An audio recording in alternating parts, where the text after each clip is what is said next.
জাদু টানা বা ব্ল্যাক ম্যাজিক কি সত্যিই আছে?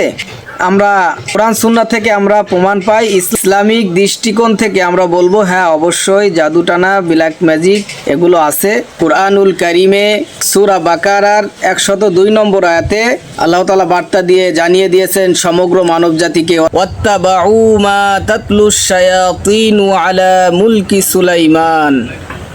সুলাইমানের রাজত্বকালে তারা জাদুবিদ্যা চর্চা করত, যা শয়তান তাদের শিখাতো।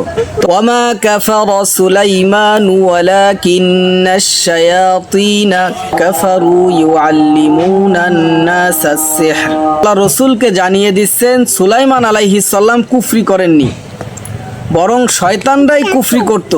এই আয়াতের পরের অংশে আল্লাহ তাআলা বলেন, ওয়ামা উনজিলা আলাল মালাকাইনি বিবাবিলা হারুত ওয়া মারুত।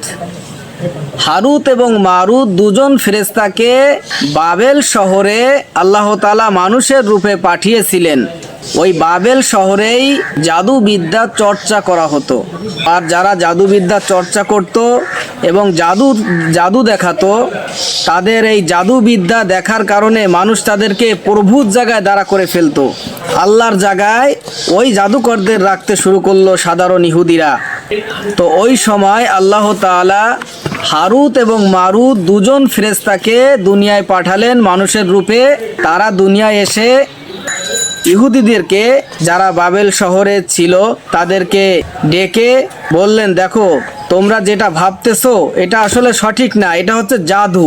তোমাদের যেটা দেখানো হচ্ছে এটা বাস্তব কিন্তু না, কিন্তু আমি তোমাদের এখন এটা দেখাবো, কিন্তু তোমরা এটা দিয়ে অন্যায় পথে প্রয়োগ করবে না। হারুত আর মারুত এই দুই ফেরেশতা আগে ওয়াদা নিয়েছিল বাবেল শহরের ইহুদিদের কাছ থেকে, তোমরা শিখাবে না। তারা বলছে হ্যাঁ, আমরা কাউকে শিখাবো না, মানুষের ক্ষতির ক্ষেত্রে এটা ব্যবহার করব না, আমরা শুধু জানবো, আপনি দেখান যে এটা জাদু নাকি সত্য। তখন হারুত আর মারুত তাদেরকে দেখাইছে। পরক্ষণে ইহুদিরা কি করলো?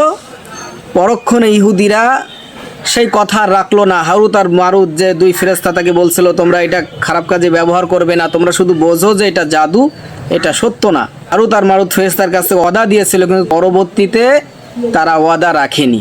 তো এর আয়াতের পরের অংশে আরও বলা হয়েছে, জাদুবিদ্যা করে তারা সংসার আলাদা করে দিত।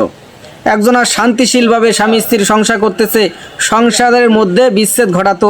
একজন একজনকে জাদুবিদ্যার মাধ্যমে ক্ষতি করত। এমনকি অনেক সময় জাদুবিদ্যার মাধ্যমে স্মরণ শক্তি দুর্বল করে দিত।